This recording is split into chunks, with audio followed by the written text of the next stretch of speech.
What's up, guys? Rich Schnyderite here from the Night Report. I'm joined by recruiting analyst Alex Gleitman, Ryan Patti. What's going on, guys? What's up? Grinding through 2020 is almost over, guys. I'm very excited that this year is finally coming to an end. Can't wait. Yeah, same here. Hopefully better things ahead, but, excited this week. Our early signing period starts on Wednesday. So first recruiting action in a long time here, it seems, with visits being shut down and everything along those lines. So excited to see how things fall into place. Shouldn't be too eventful for Rutgers, but I think the biggest thing will be seeing the fallout, or not the fallout, but the cause and effect of what happens across the country on who signs, who's still left, transfer portal, all those things. So looking forward to it. All right, let's jump right into it. Like you said, National Signing Day this Wednesday. Rutgers is ranked number 30 in the country right now with a recruiting class of 21 verbal commits. They got 2 4-stars, one in Elijah Clark, who's a top 250, top 225 kid, I think it is. And then they got Kyrie Banton out of Newark. Just give me your overall thoughts on this class, guys. You want me to start it off, Alex? I'll start it off. I think this is a good class for Coach Giano's first year. There were a couple kids they swung and missed on. Obviously, the 2 St. Joe's kids, we'll see what happens there.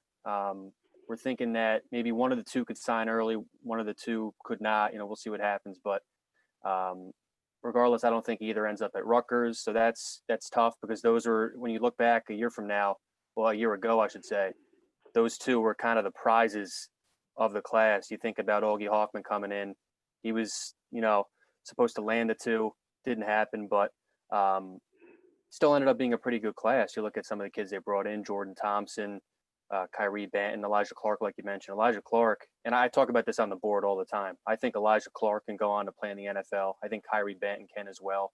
There's a lot of good kids they brought in, and you wish they, addressed the offensive line a little bit more. Obviously, the Albert Reese flip really hurts. He's another kid that I think very highly of, but I do think that this is, still a pretty good class for Coach Giano in his first year back. I think they're ranked 30th right now. That could change, obviously, with, a lot of the kids that could sign in a couple of days, and then obviously in the late signing period. But overall, it's something to build on. But I think the most important thing they're building on is just, winning on the field right now. I think it's a strong class for Shiano's first full cycle. And I think you have to put an asterisk on that, because there was a global pandemic. There was no official visits during the cycle. They had a very small window for unofficial visits. They really couldn't take advantage of some of the momentum of the strong season that they had on the field, going from 0 Big Ten wins in over 2 years coming into this year to now being 3-5 in the conference, potentially with a chance at a 4th win on Friday. And so, and maybe even a bowl game. And I think, being able to get kids on campus and just feeling the passion of the fan base, and just seeing that up close and personal, and getting to spend time with a brand new coaching staff for the most part, I think would have been really valuable. But, they did a really good job. I mean, as Ryan mentioned, Elijah Clark, Kyrie Banton, 2, top level kids that a lot of Power 5 programs, most Power 5 programs across the country would take. I think they have a lot of kids that you'll look back in a few years and be like, how are they ranked this low? Because I think there's some really good players, and it's a Greg Schiano staple, and taking those types of kids, maybe the lower 3 stars, middle 3 stars, and turning them potentially into NFL prospects. And I think there's a few of those there too. To Ryan's point, I think, there's probably a couple of position groups that I thought were big in need, like the offensive line, that they didn't really address with the talent or the numbers that I thought that they would. Losing Reese certainly hurt, but I think, overall they did a really nice job across the board. They addressed most of their needs. They upgraded the talent. And I think that's the biggest thing, is just continuing to upgrade the talent year after year. This year's class better than last year's class. Is next year's class going to be better than this year's class? I think that's the big question. They just got to keep things rolling. Gotcha. So now I'm going to direct this one to Ryan, but Alex, feel free to chime in. You mentioned the St. Joe's guys. They hired Augie Hoffman, St. Joe's regional head coach, for, I don't even know, 10 plus years, I think. How big of a loss is it to not land either of those? And is Augie's job in trouble? Because a lot of people like to speculate the fact that he didn't land his 2 guys. What are you talking about? You said 10 plus years. Well, he's been close to the program for 10 plus years. No, I'm saying, with St. Joe's and all that. Right. Yeah. So, I don't think his job's in trouble. It's his first year. He's obviously went through the recruiting process himself when he wanted to play for Boston College and eventually in the NFL. But it's his first year recruiting kids. So I think it's a challenge at first, but he did a decent job. He's starting to win a bunch of kids over. Al-Shadi Salam, I think, is a very underrated pickup for them. He's got the versatility as well to possibly play corner. We'll see what happens there. I think he's going to come in as a running back, though. Very, very twitchy and fast. And you look at, what's ahead in 2022, he's doing a good job there as well. We'll talk about that another time, though. But yeah. I think that Augie's doing a good job, still getting used to things. But a lot of the kids are starting to, buy into him. He's pretty young, so he can relate to a lot of these kids. And, I think he's going to end up doing a good job. Any thoughts on that, Alex? Or? Yeah, I mean, I think it's disappointing. I'm not saying that's why he was hired. I think he was obviously hired because, A, he's a good football coach. He played at the Division I level, and he's been a strong coach for a while at the high school level, and he's thought of very highly in terms of his relationships and how kids think about him, especially in North Jersey. But I don't think, every Rutgers fan, they can't look me in the eye and tell me that when he was hired, they weren't like, all right, we're getting Audric, we're getting Gino, we're gonna get SJR kids for the next couple of years. That was the expectation, and that didn't happen for a variety of reasons. I think Rutgers was really close to getting both of them at one point in the process, and for one reason or another, they didn't end up coming to Piscataway. I don't think it's fair to necessarily hang that on Augie. I think that there's probably other factors at play here. But if they don't end up signing either of them, it's a little bit of a disappointment. But what I learned covering recruiting over the last, 12, 13 years, however long it's been, is don't worry about the guys you don't get. Worry about the guys you do get. If the guys you get end up panning out and becoming productive players for you and not busting and wasting a scholarship for 3, 4, 5 years, that is the key. I mean, the guys don't, yes, it stinks to lose the Jalen Bergers and the Audric Estimes potentially, who could be game-changing type players at running back. But, as Ryan said, you have a number of guys on the rosters. You have Al-Shadi Salam coming in. Is he a player? If he's a player and he's productive for you, it doesn't really matter what Audric or Jalen Berger are doing elsewhere if those guys are doing what you need them to do for you on the field. Gotcha. Yeah, I mean, you summed it up pretty well. So I know Ryan already kind of hinted at this one. I want to hear your guys' both favorite player in this class. I love Kyrie Banton. I've seen him multiple times this year and a few times last year, and he's all over the field. He's long, he's lanky as well, and he moves very well, for his size, and he can rush the passer. He can go sideline to sideline. He's just I don't know where he's going to play at linebacker, probably a Sam because of how well he can rush the passer, but he's fast enough to play the mic. He's long enough and rangy enough to play the mic. I think that he's just an all-around great player. And it's tough saying that because I love Desmond. I love Elijah Clark. I love a lot of kids in this class. But if I had to pick one, I'd say it's Kyrie. And his teammate, Shaquan Loyal, is pretty good as well. Give me a quick comparison between Kyrie Banton and, I guess, any college NFL player. I know it's tough on the spot, but that's tough. I would say I'll compare him to someone else, in New Jersey in the class. I think he's a better version of Mekhi Bayer. Mekhi Bayer does the same kind of thing for Irvington. For those who followed his recruitment, he's at Nebraska now, but he's going to sign with Nebraska, but he's very similar to him. I think that Kyrie's a little longer though, and maybe a little faster, but I think those two are very comparable. I think that Rutgers got the slightly better one of those two though. Can't complain there. Alex? Yeah, it's tough. I mean, for me, Ben, Clark, everyone knows those guys. They're 4-star guys. They're really good. I love how this class is full of high ceiling, versatile kids who could play multiple positions, and you really just take them, they're a ball of clay, you mold them, and you make them what you want to be. And so, you mentioned Desmond. I got Jordan Thompson on that list. I got Braden Fox on that list. I'm going to go with my guy, Ryan Keeler. And I just think he is a rock solid sure thing. And I just think, he's a guy who could come in as a freshman. He's got the size. You don't have to teach him, how to not be a knucklehead. He's fundamentally sound. He's got that work ethic down. He's going to be in the gym early. He's going to be one of the last guys leaving. He's not even from the state of New Jersey. He's kind of embraced Rutgers and become a leader in the recruiting trail, trying to, help get as much talent as possible to this Big Ten program. And I think that that's going to translate to the locker room really well. And I think you're going to see him as a contributor in year one, just as you saw Aaron Lewis did this year. I mean, he may not be a starter, but I think you're going to see him on the field in the rotation. And then I think you're going to see him as a multi-year starter and potential captain during his time at Rutgers. I think, he's just one of those guys you look at and you're like, yeah, I mean, his ceiling may not be crazy high like some of these other guys, but his floor, I think, is significantly higher than most of this class. Ryan Keelan on Knucklehead. We talked to him quite a bit, man. He's a culture guy. He's a good culture guy. He's a jokester. I'll give him that. He's not gonna get in trouble. That's what I mean. Yeah, no, I got you. So moving on from that, I guess what's your guys' favorite position group in this class? I know you kind of mentioned, Alex, that it's all kind of versatile guys, and they can all kind of like some of the wide receivers can play DB, some of the running backs can play DB, some of the offensive line can play D line, so on. But what's your guys' favorite position group between this whole class? I think it's got to be defensive line, and there's a lot of versatility on that defensive line as well. Guy we didn't mention, Cam Stewart. They're saying that he can grow into maybe a 3-tech or more of an interior guy, and he was great on the edge too this year and in previous years. You saw the hit he made a couple weeks ago. Did you guys see that video? Yeah, that was I think I shared it on Twitter or something. That was a big hit. So he's a stud. I like him a lot. He's a guy who can develop into a good 4-year player, 5-year player. And Alex mentioned Jordan Thompson. There's the potential that he can play, tight end, but I think his potential is on the defensive line. And, he's probably going to play maybe that jack position along with Keyshawn Griffin. Those two are kind of similar players with similar skill sets, but I like him. Zaire Angle is a guy who can play on the interior. Gus Solinskas, we see him as offensive line, but he could play defensive line. So there's like 5 or 6 like decent players there on that defensive line. And that's really kind of the heart of their class there. I think defensive line's the heart of the class, and it's their strongest unit. Yeah, most definitely.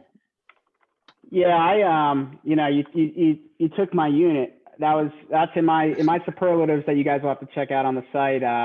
My signing day superlative, strongest position unit is defensive line for that reason. But I'm going to shift just for the purposes of this call, and I'm going to go with the defensive backs. I think Elijah Clark, Shaquan Loyal.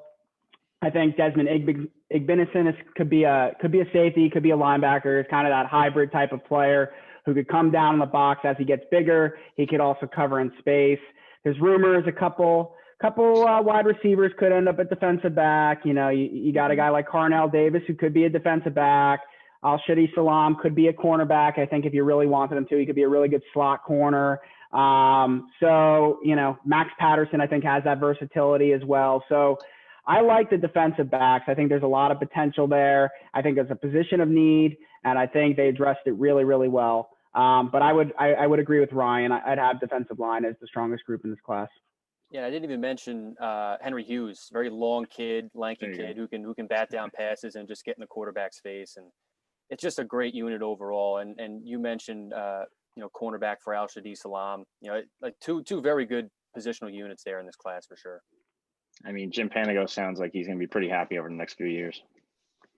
But moving on, what is this class missing? I think we kind of discussed it a little bit. I think we can all agree that they kind of needed a quarterback in this class, but they didn't get one.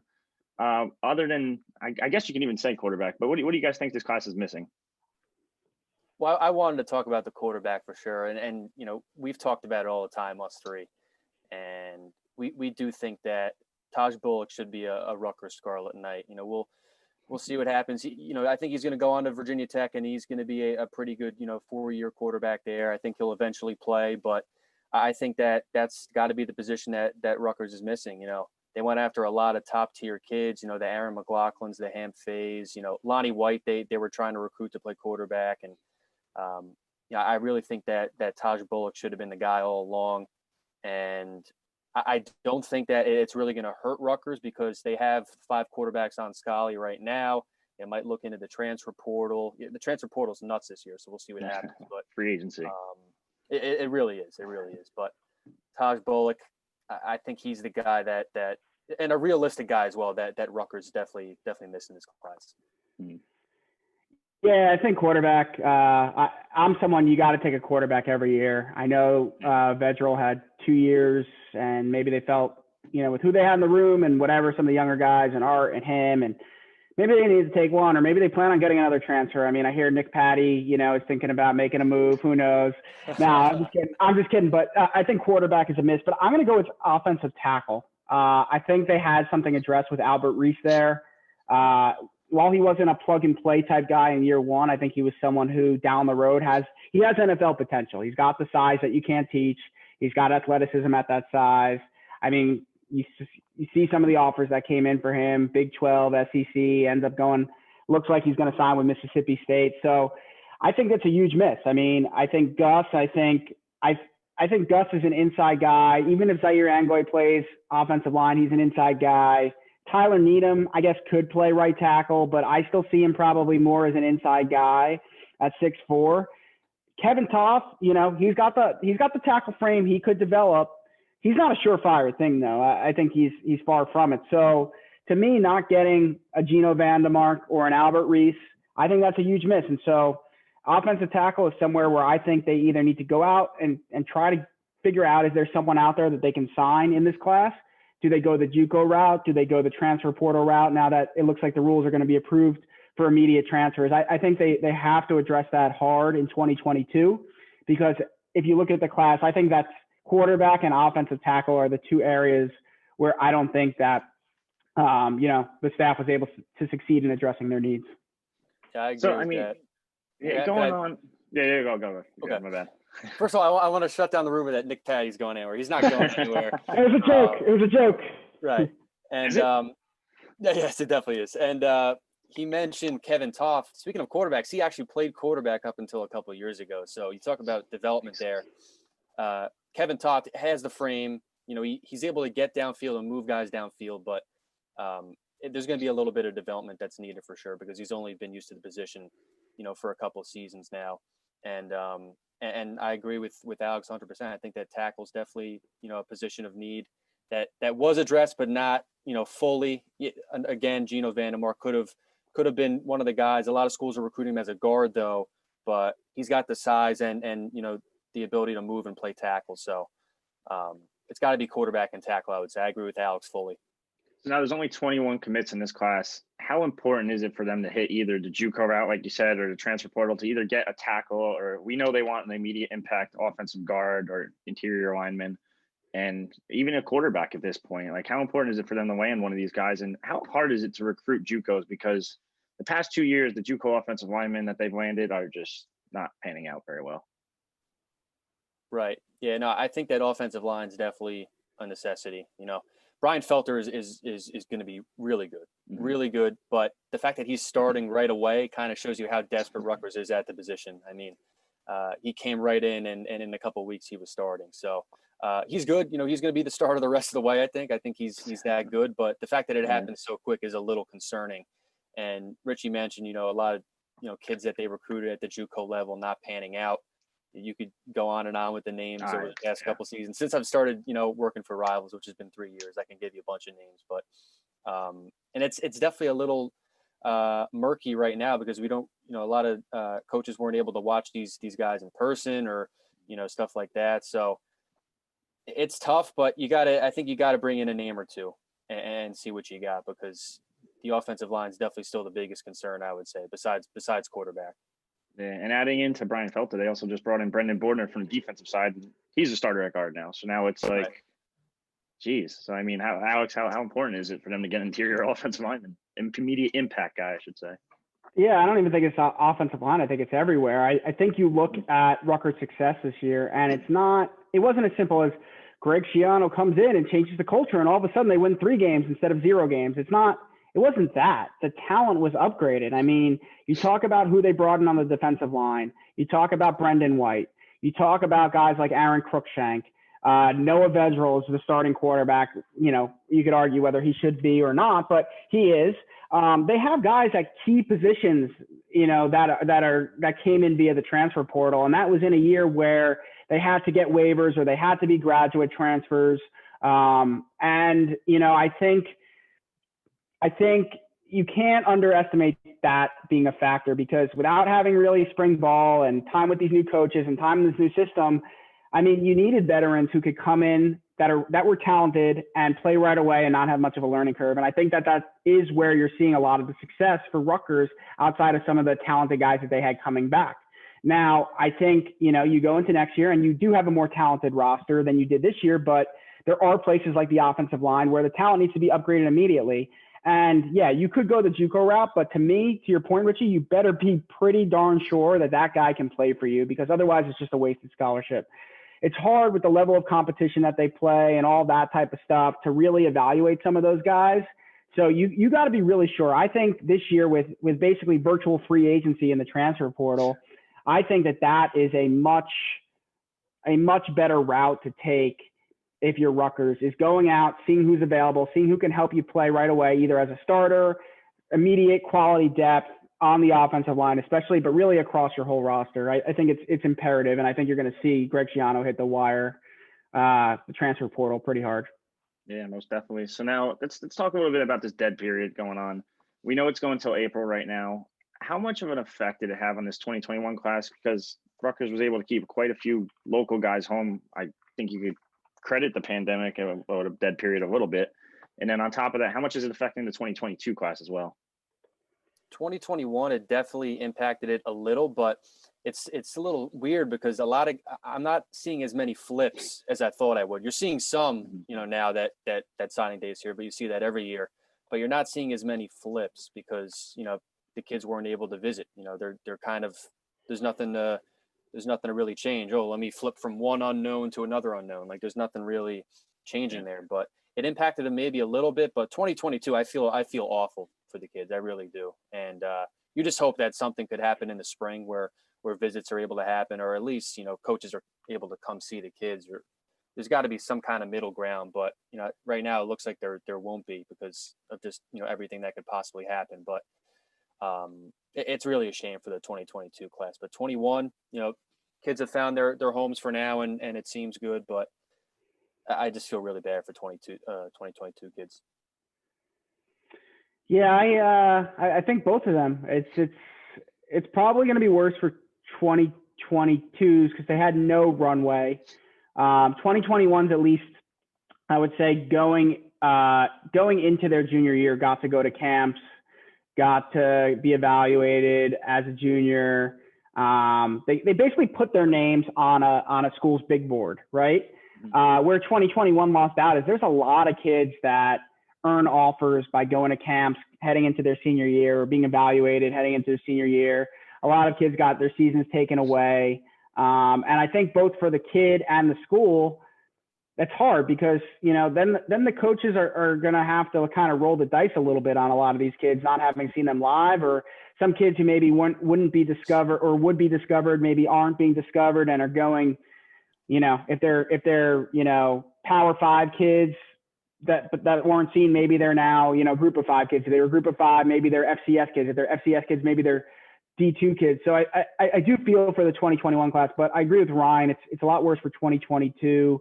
These guys didn't get to do it going into their junior years. A lot of them didn't even have junior seasons for film.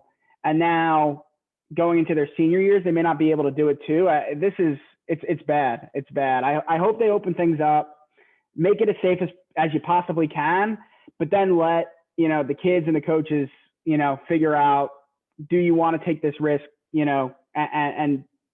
are you going to take the appropriate measures just to keep everyone else safe? If they want this that bad, they'll find a way to make it happen. I think they got to find a way, because a lot of these kids are losing out on opportunities that they would have normally gotten. Yeah, definitely. It's a shame. There's nothing you can do, though. I mean, at this point, just wait for the NCAA to make that ruling. But let's talk a little more about 2022. I know Ryan's going to have an article later today or tomorrow, whenever we post it, more on predicting the 2022 class. I know they have 3 commitments right now: Giovanni Bermudez, Rashad Rochelle, and Addison Copeland. They're still targeting a couple quarterbacks, and I know Ryan kind of talked about this before. In 2021, they targeted some big name quarterbacks and they struck out. They're kind of doing with the same method again. They're targeting the Malik Murphys of the world, Steve Angelis, who else? Donovan Leary, Nico Marchiol. Just talk about the 2021 recruiting in general, and I guess the verbal commits they have already. Oh, well, I love Giovanni Bermudez. I saw him in person a couple of weeks ago when they played against St. Joe's Hamilton, and he was just dynamic with the ball in his hands. He was very good, on special teams. He ran 2 kicks for touchdowns, and he made a couple catches where I was just like, wow, like. And he's not a big kid either. I think he's 5'11", 160, 165 or so, and he made a couple athletic catches where I'm like, oh my God, like, and I was, our buddy Todrick Hunt was there. I'm like, Todrick, if they didn't already have Rashad Rochelle and Addison Copeland, they might offer this kid. And a couple of days later, they offered him, and he committed. So he's very dynamic. He's very fast. He reminds me. I'm going to mention Bo Melton because it's the same school and same program, but I think it's very similar because he's 5'11" and he goes up and makes the big catches, contested balls and stuff like that, and he's quick, he's fast, and very similar. That's probably my favorite of the three. Rashad Rochelle is pretty raw at receiver because he played quarterback, ever since he took over for the coach's kid's son in like second grade when he got hurt. That's what he told me. And Addison Copeland's got some good size as well. They're talking about potentially him as a defensive back, but I think the most dynamic and playmaking ability kid has got to be Giovanni Bermudez. I like him a lot. Yeah, I would agree with everything Ryan said. Addison Copeland, where I would question is the level of competition is not great, I think, where he is. And so I would love to see that kid live, just because I feel like you can't tell that much on the highlight reel. I think Rashad Rochelle is an interesting kid because he hasn't really worked out at receiver a ton. He's historically wanted to be a quarterback. He's obviously willing to come into Rutgers as an athlete. But there's no doubt he does have tremendous athleticism and is a dynamic playmaker. So, but Jojo Bermudez, I think, I haven't seen him live yet. Ryan has raved about him. What you see on film, I think, is describing what he's talking about. You see live, and I think he fits in really well with talking about upgrading that talent. But, Richie, I think it's all going to start with the quarterback. You got to get someone, and you got to get them soon. They're going to be a leader of this class. These guys want to come in and be a leader and help get the receivers and the running backs and the offensive linemen and, figure out the defensive side of the ball. And they can't strike out. They can't, we talked about this the other day, me and you via text, like Malik Murphy, great. Everyone's going for Malik Murphy. Like USC wants Malik Murphy, and LSU's talking to Malik Murphy, and Michigan's talking to Malik Murphy. Are you realistically going to pull this kid out of California when there's like blue blood type programs going after him? I mean, touche to Sean Gleason if he pulls it off. Like, I will never criticize anything that they do again if he pulls that off. But I just don't see it happening. I just don't see it happening. I think you can't put all your eggs in the Malik Murphy basket. And I think you really got to figure out who on this side of the Mississippi River is a viable option. I actually think Taven Jackson's a viable option. I know Michigan State's going after him, and I know, maybe Indiana or Purdue or whatever, but I think that kid, when I talk to him, he speaks very highly of Rutgers. I think he's a really good player. I cover Ohio State too for a different site, and I actually think, Ohio State's looked at him. I think he's a kid, they have Quinn Ewers. They're not going to, they might take two, but I don't think he's going to be second fiddle to someone in a class, but he's a kid who I was like, you know what, with the good camp and all this, if they miss on Quinn Ewers and they don't get Malik Murphy, like maybe this kid could work for Ohio State, having brought in Kyle McCord the year before. So I think he's really talented. I think that's the type of kid that they should be going all in for. And so I think they need to get a quarterback, and they need to do it, sometime by March. It has to be soon. Make a move on a guy and make it happen. So we'll see where that nets out. But there's a lot of good players in the state of New Jersey in 2022, and I think Rutgers has a really good shot with a bunch of them. Right. All right, so we got about like 6.5 minutes left of this. Final thoughts? Well, I think we talked about it in the beginning. This is a good start for Schiano in his first year. 30th right now. It could change, like we said, but this is kind of, I guess I want to know what you guys kind of expected at first, a year ago. What would you say? I think 30 is pretty good. I really think that 30 is good for Coach Schiano. Yeah, I'm with you. I know I could be critical at times and things like that, just because I know where. No, never. I know where this program could go. I know where Greg Schiano, what his vision is in 5 years. I saw the work he did recruiting. We're just talking recruiting. I saw the work he did at Ohio State firsthand. He was tremendous, and I think learning what he's learned at Tampa Bay, at Ohio State, has made him a better football coach, has probably made him a better recruiter than he was the first time he was at Rutgers. So he has the track record of building up Rutgers as a program. I think he's like one of a handful of people who probably could have brought Rutgers back, and he's proven in year one that he could do it. I would have said coming into the cycle, to Ryan's question, a top 50 class would be good. And right now he's top 30. Even if he falls back a little bit into the 40s, I think that's a great job by him. I think he's going to add more talent in the transfer portal. And I think he's just going to continue to build on the momentum that this year has brought him. And, you know, I can't speak highly enough of the work that the staff has done. They've worked really, really hard. They've done a great job. And I'm excited to see what results that yields on the field the next few years.